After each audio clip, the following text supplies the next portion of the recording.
Hey guys, welcome. In this episode, I want to tell you what my 38th items are.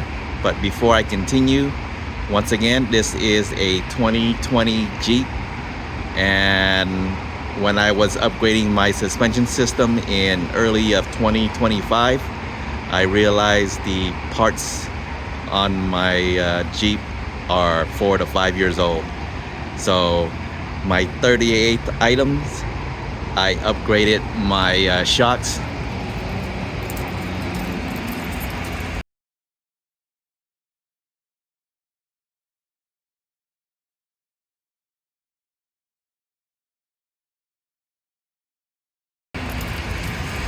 There it is.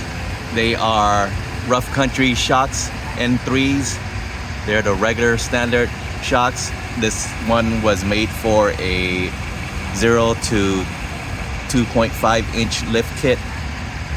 So I had the ready lift kit that it was 2.5 in the front, and it did came with the shock extension, but for my regular stock shocks, which were 4 to 5 years old, and I decided to replace them with the rough country shocks.